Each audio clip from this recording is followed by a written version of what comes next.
Chapter 11. A Wonder to Be Alive. That's a mighty purty name you got there, Harmony, but that doesn't do you a lick of good excusing you for poking your wings through his here apple trees.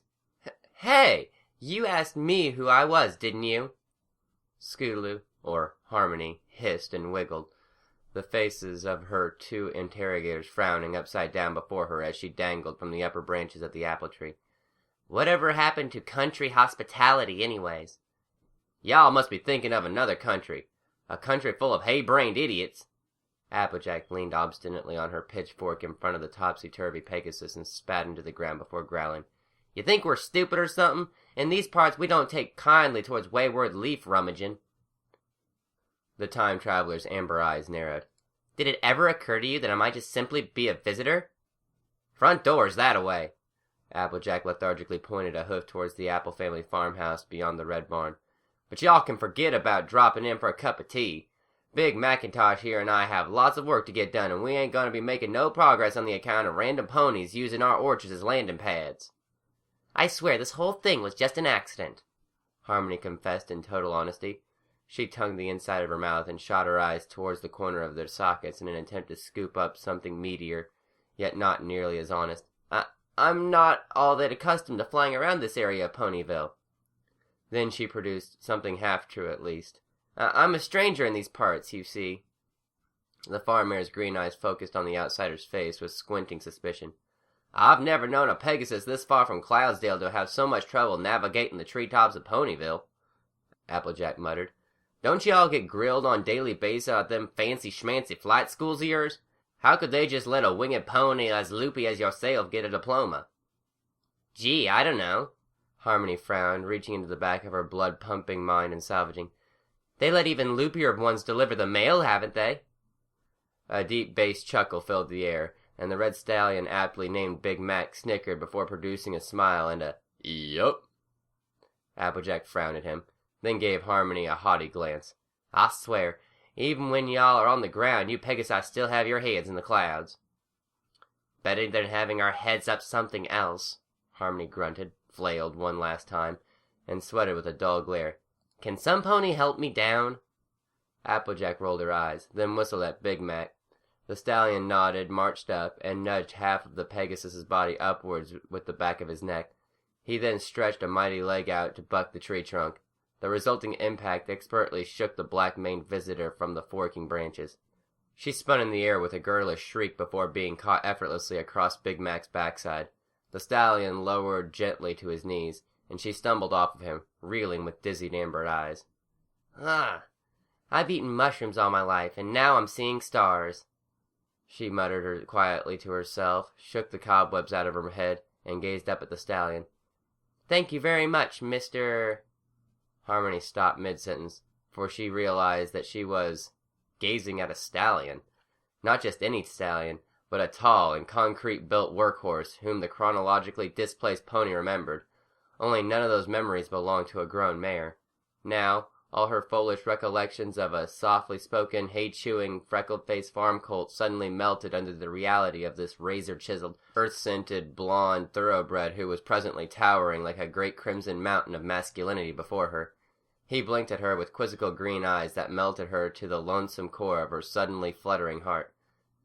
Mr. Big Mac, she ultimately exhaled, her copper cheeks burning with an extra rust. The stallion's blonde sister rose into view, her frowning freckles occupying the entirety of Harmony's flustered eyesight. Had your fill yet?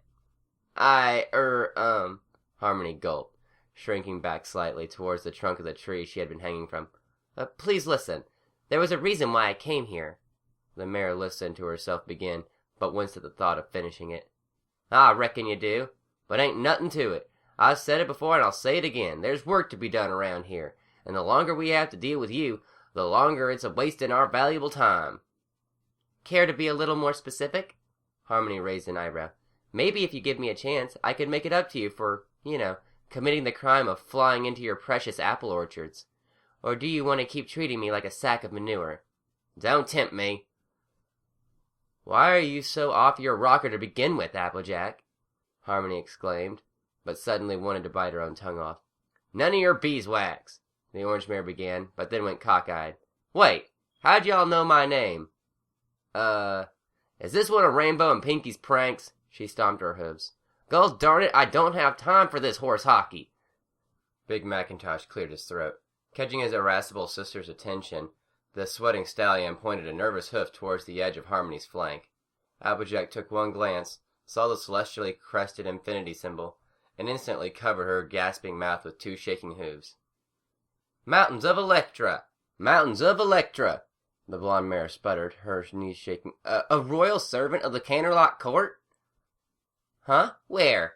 Harmony glanced stupidly around, blinked, then brightened. Yes! She caught herself, cleared her throat, and struck a haughty pose with her copper neck tilted upwards regally. Yes, that is right. I'm here on official business of Her Majesty, Princess Celestia. It's an honor to meet you, Applejack and Macintosh. Your work here at Sleep Apple Acres is... She bit her lip momentarily. Renowned over half of Equestria. I'm so sorry, Miss Harmony. I had no idea. Applejack all but collapsed in her breathless attempt to placate the still frazzled Pegasus with a fabulous cutie mark. All this time I thought y'all were just a fence-hopping tramp. We've had our fair share of monkey business lately around these parts. It's a total misunderstanding. Honest. I believe you, Applejack. Harmony smiled warmly, breathing slightly easier as she finally managed to get a hoofhold on the conversation. It's obvious that you, hold so much pride and responsibility in your family's farm. It's not only natural to defend it so rigorously, it's also commendable. Big Mac leaned in and whispered into his sister's ear. Applejack nodded, gulping. You're right, Mac. She even talks like one of them fancy Canterlot folks. She cleared her throat and adjusted the brim of her hat, smiling awkwardly. What can we do you for, Miss Harmony, representative of Her Highness? Well, you can... Harmony started speaking, but fell off the proverbial cliff of her brain. She saw the immensity of the wide-stretching apple trees around her, blanketing the horizon. Her skin sang under the bright, glistening sunlight. Her amber eyes wilted under deep blue sky. Everything around her was so overwhelmingly alive. There she was, under the gun of Applejack's trust, and she suddenly had nothing to deliver. She floated with a sudden numbness, tangled in the gray webs of her ash-laden mind, and it took several seconds for her to plunge back into the blistering moment, struggling to bring her hooves back down to earth. She fell a few centimeters short and hovered in an invisible cloud that ultimately tripped her. Actually... She coughed up the words and chased them awkwardly like a foal prancing around after a rubber ball. I'm here for a checkup. Macintosh and Applejack exchanged glances. They squinted in the Pegasus's direction. Checkup? You are the prime supplier of Canterlotian apple goods, yes? Right as rain we are. Harmony exhaled victoriously at her memory and dove off the platform of it. Well, seasons are changing. In mid-speech, she glanced her amber eyes around at the lusciousness of the earth. It was already early spring. The summer sun celebration will be in 4 months. She looked into the eyes for an adverse reaction. There was none, so she finished. And Her Highness Princess Celestia wants to be sure that there'll be plenty of fruit to go around for the annual event. At that point, however, Applejack's vicious frown had resurfaced. Miss Harmony, correct me if I'm wrong, but the summer sun celebration's in Stalingrad this year, ain't it? Harmony blinked, for she had suddenly remembered that. With the warm breeze and fragrant senses of Apple Acres wafting around her, the mayor's foolish memories bloomed at the surface of her brain. She recalled several things in order. A chilling autumn, the village's first successful winter wrap-up, a warm spring, the curious absence of Sweetie Belle and her sister Rarity, a strange creature falling into the ever-free forest, Rainbow Dash and her weather team taking a trip to the Northwest Griffinlands, a disastrous visit to Winnipeg, sick foals visiting from distant rock farms, a summer sun celebration at Ponyville without Celestia, and then Cataclysm. For the first time in a quarter of a century of navigating the perpetual gray twilight of the dead Equestria, the last living events of the Fourth Age came to the last pony in a bitter, blissful clarity. The Cataclysm had immediately followed the summer sun celebration, almost an exact year after the return of Nightmare Moon. And here she was, 4 months until the apocalypse, and she was stammering to make any sense of herself while a certain blonde farm filly stared her down. Try as she might to focus on the situation at hand, the memories overwhelmed her. Between each blink, Harmony saw the bodies of dark trees against a Winnipeg night sky. She felt warm, loving forelimbs encircling her while frigid tears escaped into the starlight. The phantom sensation chilled her to her core, so that Harmony was almost glad that the apocalyptic holocaust had made her forget things that were both cheerful and chilling to her childish soul. Harmony gulped hard, her own voice bringing her back to the sweaty moment at Hoof. Yes, the Summer Sun celebration is in Stalingrad this year. Harmony struggled to recollect her authoritarian airs. But since the marvelous turnout of last year's celebration in Ponyville, Her Highness Princess Celestia desires to spread the wealth of her most beloved town of Earth ponies to the far ends of Equestria. In short, she would like to take a marvelous bounty of Sweet Apple Acres fruit with her to Stalingrad. But before she can so much as propose that sort of endeavor, she needs to, give your farm a checkup. Applejack raised an irate eyebrow. Don't you mean inspection? Sure, why not? Harmony muttered, then said in a stronger voice. Yes, I am here for the inspection. Her Majesty Princess Celestia's inspection. So, let's inspect away, shall we? She smiled a plastic grin. How about them apples, huh? Applejack's eyes resembled emerald daggers at this point. She spat once more into the dirt and grunted her older brother's way. Mackie, I reckon we got ourselves here a fibber. Yup, he chirped with a disbelieving look cast towards the Pegasus. Harmony blinked nervously between the two apple farmers. Huh? Applejack trotted towards her with icy menace. This ain't about no cotton-picking summer sun celebration, is it? The time traveler stumbled back from her, wincing sheepishly. I guess not. It's about why me and Big Macintosh here have been setting forth on collecting apples so much sooner than traditional apple buck season. Sure? It's about all the commotion that's been bothering the other farmers who border our acres at night. Yes? And it's about how last year's apple buck season was a complete ramshackle mess on the account of Mac being all hurt and me doing my darndest to buck all the apples on my lonesome, and how it was a hasty decision on my part that may or may not have led to a bunny rabbit stampede and several counts of food poisoning in the heart of Ponyville. Harmony backed up into a tree, her body scrunching up like a copper accordion as she sweated under Applejack's point-blank glare. Yeah, about all that. I knew it! The farm mare stomped backwards, all but tossing her hat down on the dirt path being kicked up beneath her. You ain't no freeloading Pegasus, you're a dang bureaucrat, and all them rotten timing. Y'all just had to come snooping around my farm this week of all weeks. I'm not here to snoop, Miss Applejack. Harmony blinked and stood up straight, shaking the sweat off her black mane. This is just a cordial visit from the Royal Canterlot Court. Cordial visit my flank, Applejack hissed. I should expect more trust from the princess. Yeah, sure, I made a lot of mistakes last year, but I turned a new leaf. And with all the help from my friends, including her faithful student Twilight, I got all the fruit harvested in time for the end of apple buck season. So I rightly don't see why any pony at Canterlot has to be riding my tail this year, especially if I'm getting stuff done ahead of time. Miss Applejack, it's an investigation, Harmony exclaimed, not an inquisition. And if I may be so bold, you two seem really on edge.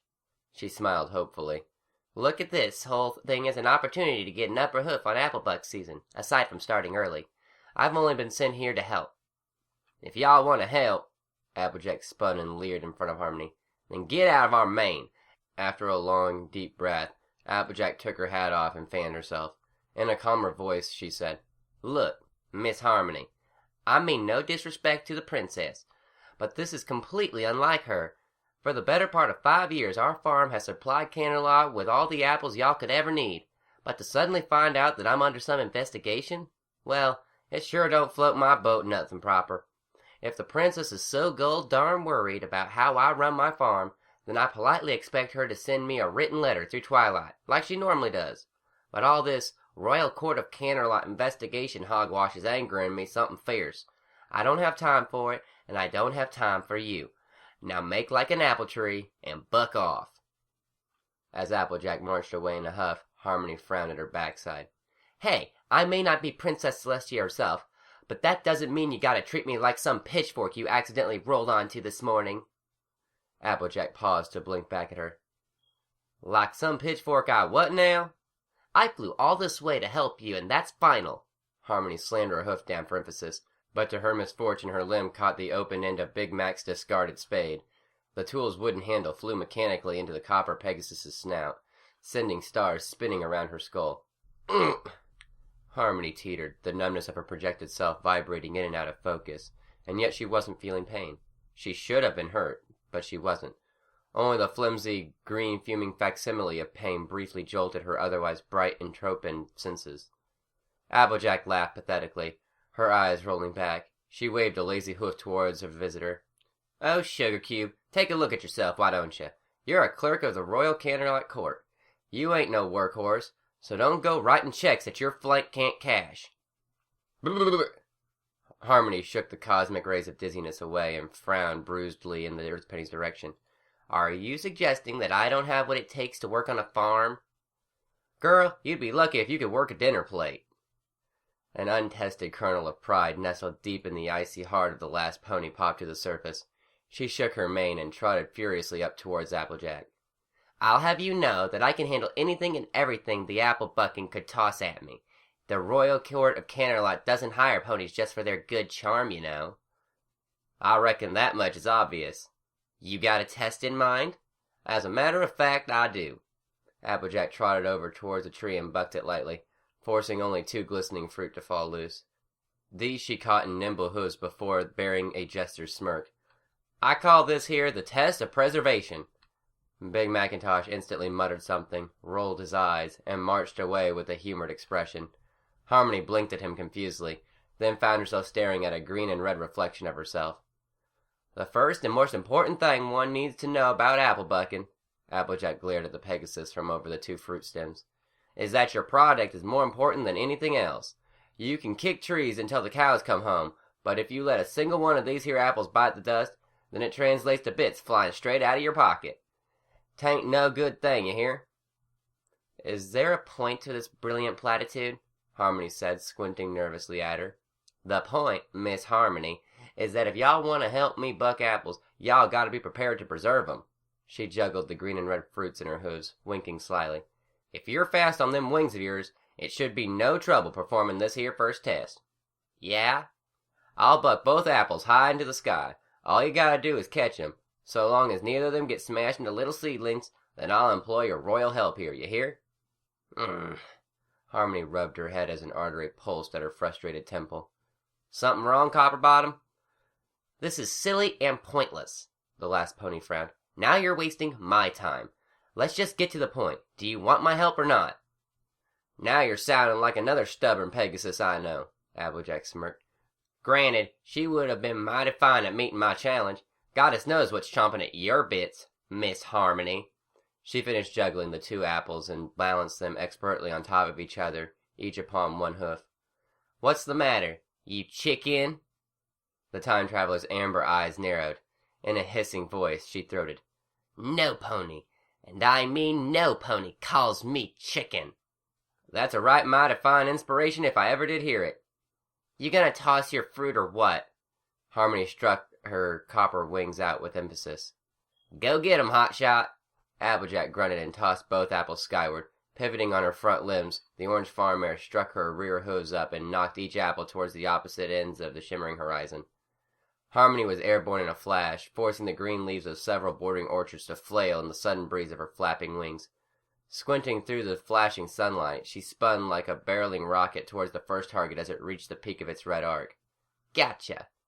She effortlessly caught the thing between 2 hooves, banked down, and throttled towards the second object that was already plummeting like a green meteor. "Let's see a side of poultry do this." Harmony smirked, twisted her dive at the last second, and clamped her jaws over the stem, so that the second fruit dangled victoriously in her grinning teeth. "Ha ha! Did you see that, Miss Applejack?" There was a brief sound of clopping hooves, growing faint, then dissipating into the green haze of springtime drowning beneath her. Harmony glanced down past her flapping wings and immediately dropped both fruits in a stupefied gasp. Even the pitchfork and spade left at Harmony's brief scene of awkward dangling had vanished. She ditched me!" Harmony gasped, then blinked, and finally yelped in horror. "Oh no, no. I'm still bound to her!" Harmony panicked and flew frantic circles over the green treetops. glancing through rows upon rows of reflective red apples, gazing desperately for any sign of the blonde soul to whom she was anchored. Applejack! Miss Applejack! She flew. She zigzagged around the orchards. She circumnavigated wooden fences and water wells. Hey, prize pony of Ponyville Award winner. Grrr. Show yourself, you Celestia forsaken corn shucker. Harmony's exclamations were cut short as she once again absent-mindedly hurt herself, this time colliding straight away into a tree trunk. Her body swam through the soupy, thick numbness, hauntingly devoid of any cyclonic currents of pain. She was woken from this stupid lapse in comprehension by a dozen apples pelting her from above. Instinctually, she rubbed her skull with a groan, gazing towards the red barn on the far side of the farm. She saw an old mare, a lime-green-colored ghost of the past, whom her foolishly mind ambivalently labeled as Granny Smith. The aged pony could be seen from a distance, sitting on the edge of a rocker, listening to a record player. But she wasn't alone. In the mare's company, pleasantly sharing a conversation, was a copper-coated Pegasus. Huh? Harmony awkwardly blinked through her dizziness, but before she could even make sense of the unsightly sight, her amber eyes pivoted towards the side and saw the distant image of two siblings, an orange mare and a red stallion, marching away at 20 meters, 30 meters, 40. Green tongues of flame started eating away at Harmony's peripheral vision. She gasped and flailed her hooves through a curtain of emerald fire. No, not yet! She shrieked and tore through the air towards the terminally distant side of Applejack. Gotta catch up. Gotta... The entire green expanse of sweet apple acres melted under a tunneling blaze. No. The mare hissed, rocketed forward, and broke through the flames, only to sail smack dab into a granite lab table under purple mantelite. A resounding thunder filled the cavern. A purple dragon stood up from closely monitoring a chemical experiment. Turning his snout about, Spike narrowed his spectacled gaze on the collapsed time traveler. Well, that was most certainly quick. Scootaloo, no longer Harmony, stood up, ignoring her suddenly throbbing bruises as she paced angrily around the stone floor of the bone-chillingly painful present. I swear to Epona, it's like trying to talk a zebra into speaking out of rhyme. I could see that you're frustrated, child, but must we resort to such stigmatic hyperboles? Spike, what gives? The adrenalized Pegasus unceremoniously hopped up on the edge of the lab table and frowned at his green-crested snout. I remember Applejack being the element of honesty, not stubbornness. When you or I know what is true, do we defend it with any less fervor? Only she's not telling me what the truth is, Scootaloo scowled. I dropped in on her and Big Macintosh, and out of nowhere they were pointing razor-sharp farm tools at my jugular vein. Scootaloo. I didn't spout out anything about the end of the world this time, I swear it. She crossed her heart and poked her left eyelid with separate hooves. Something is obviously rubbing them the wrong way, and it's so bad that it's making them tackle Applebuck season early. Now they think I'm some sort of nosy goody-goody four-shoes sent from Canterlot to spy on them. Did you find this out before or after you flew out of the limit of the soul binding? Spike raised an eye crest. Huh? Oh, pfft. That was... Scootaloo ran her forelimbs frustratingly through her mane, only to remember that she didn't have a mane. She sighed and muttered in embarrassment. I was saying anything I could think of to get Applejack to let me stick around her longer. She told me that she would let me help her on her farm if I could catch 2 apples from mid-air. She did the test of preservation trick with you? Spike grinned wide. With the double apple tossing, yes? He yanked his crystal glasses off and laughed fumingly, filling the air with a green haze that betrayed the otherwise solemn complexion of the elder dragon. The violet pendant twirled and spun from his crackling neck. Oh, that is most exceedingly rich. Applejack slumped down on the edge of the table, folding her front hooves with a frown. I don't see what's so friggin' hilarious. Oh, child. Spike wiped a tear, exhaled, and slid his spectacles back on as he lowered to her level. That's an old disappearing act that Applejack performed on any pony she deemed trespassing on her family's property. She did it with Rainbow Dash quite a few times. It almost became a game between the two of them. You may not have the capacity to believe this in the midst of your current ire, but I would count what she did as a very subtle sign that you have won her respect. Well, the girl needs to work on her signs, or someone's liable to kick them over in the dirt. Scootaloo muttered and rubbed her face with a hoof. I'm sorry, Spike. I blew it again. You might as well send me back to Miss Cheerilee, or let me find another pony, because I swear, Applejack is a literal brick wall. Now, with that sort of attitude, you'll never get any information, Spike said as he strolled across the lab. What information? Scootaloo cackled, waving her front limbs dramatically. Spike, she's obviously in a very bad mood. I don't see how, in the name of all that is holy, I might possibly be capable of getting her to connect me with Princess Celestia, much less any pony else for that matter.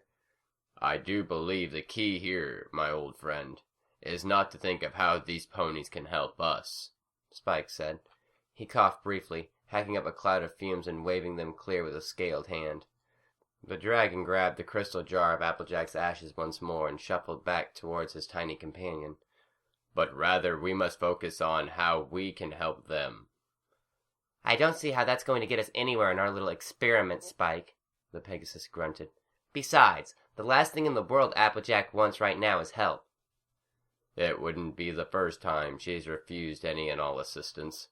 The dragon smirked at her. When Twilight Sparkle first came to town, Applejack had to tackle Applebuck season all on her lonesome. That means she tried to harvest every single fruit from the entirety of Sweet Apple Acres without any pony else to lend her a hoof. It was a supremely impossible task, giving her self-appointed deadline. But she convinced herself and the other ponies that it had to be done, at least until Twilight convinced her otherwise.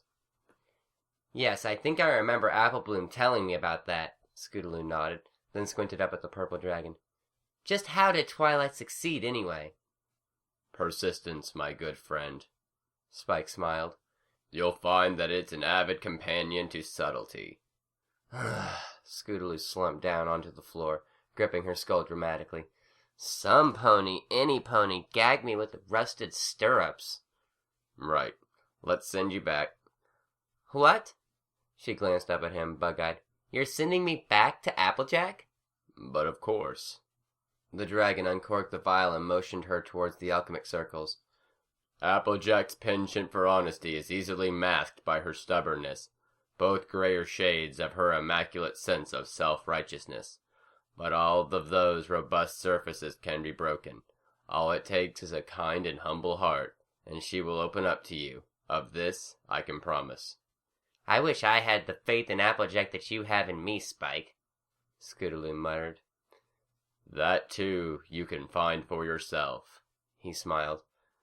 But do make it a commitment to not leave your anchorage for her this time. There is only so much green flame I have available to give at a moment's notice.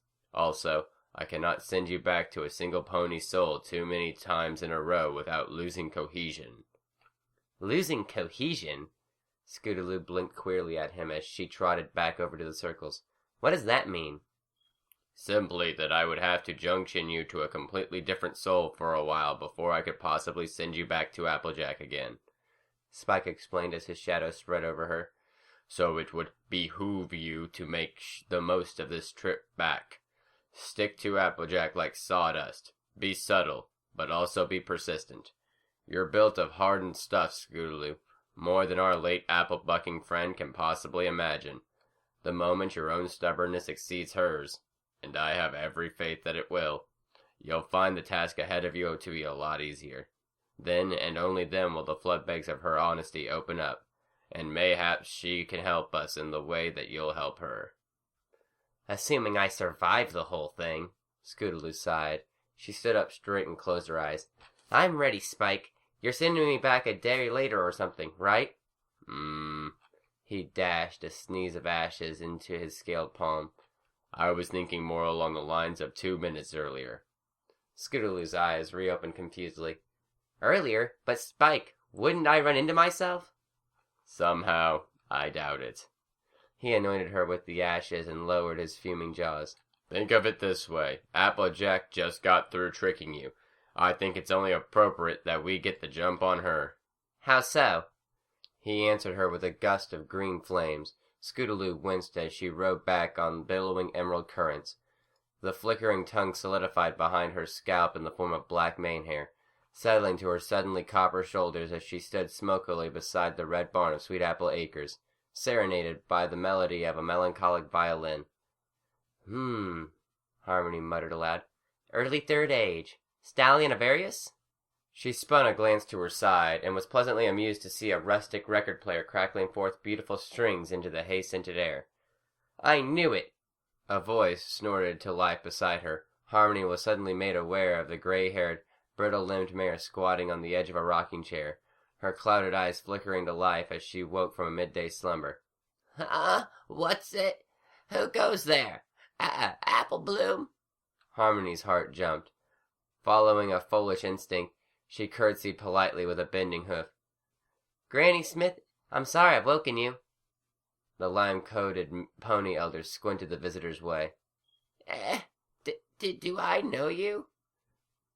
Harmony glanced over the horizon of orchards. She blinked suddenly to see 2 farm horses marching towards her, an orange mare and a red stallion. Far behind them, a copper equine figure was surging through the air, only to be consumed in a puff of green smoke that nobody saw but the Pegasus. The sight sent synapses firing pleasantly in Harmony's mind, so that she managed a gentle smile and hummed Granny Smith's way. I'm simply a fellow aficionado of good music, ma'am. Aficionado of what now? The senior pony shivered to say. Harmony gestured towards the crackling record player. Stallion of Arius's Adagio for Princess Luna, if I'm not mistaken. She breathed the spring air with sudden deep tranquility, feeling her projected body filled with a sudden easiness that sharply contrasted the bitter frustration from earlier. It was a beautiful day, the greatest of days. The trees sang around her. It's a classic piece, Harmony continued, evocative of the artistic elegy of mourning that predominated so many musical symphonies memorializing Princess Luna after Nightmare Moon's banishment at the start of the Third Age. Now if that ain't something, Granny Smith smiled with tired eyes. A filly your age, appreciating such fine taste. Now I've truly seen everything. You've ever heard of this rendition before? No, to be honest. Harmony blushed slightly as she paced about and stood beside the gray mare's rocking chair. But I am familiar with Stallion of Arius. He pioneered the Canterlottian violin for centuries of musicians to come. I've got to say, as much as I love Octavia's composition, Stallion of Arius's version of Adagio for Princess Luna sounds far more appropriately mournful. I wish I had heard it sooner. Ah, yes, Octavia. The Apple family grandmother coughed briefly, then sat tall and proud at the edge of her rocking chair. She's all the rage with the rich upstarts of Canterlot these days. However, like all young musicians, she has talent, but substance is plumb missing. Bah! Give me my Stallion of Arius any day. There's a lot to be said about Octavia's revolutionizing of the cello, Harmony remarked. But it certainly can't replace the traditional strings of this version of Adagio. But, then again, she giggled in a sudden, flighty breath at hearing herself say this, with Princess Luna having just returned to her former glory, what need is there for Equestria to keep mourning? How the times have changed. The old mare gazed off into an invisible horizon beyond the red barn. I remember when I was a little filly, and Nightmare Moon was a name that struck fear into the hearts of foals everywhere. I grew up, married, foaled, and retired under the shadow of the same cursed moon that haunted all of the Third Age for centuries. To think that in my time I would see things changing so dramatic-like, it's a wonder to be alive, young one. Harmony took a deep breath, gazing at the spinning black gloss of the record. I wish every pony would live long enough to witness such wonders. Certainly a purty wish, young un, but that's something that's reserved for the few. The copper Pegasus gulped and produced a bitter smile. Or the one. I'm sorry, do pardon an old farmer for making a necessary inquisition, but... The aptly named Granny Smith shuffled in her seat and squinted earnestly in the time-traveler's direction. Have we met before? Something that felt like a heart jumped in the center of Harmony's entroping body. The crystal-clean joy of the moment briefly quivered, like a curtain of rainwater dancing between two ponies and their years upon years of distance and obscurity. Two orange dots that resembled a bouncy foal shimmered in the graying eyes of the elder. The ghostly scents of baked pies, tattered aprons, and wrinkled skin christened the air above them, and it hurt. For the first time since descending to the apple-kissed land of green, it hurt to lie.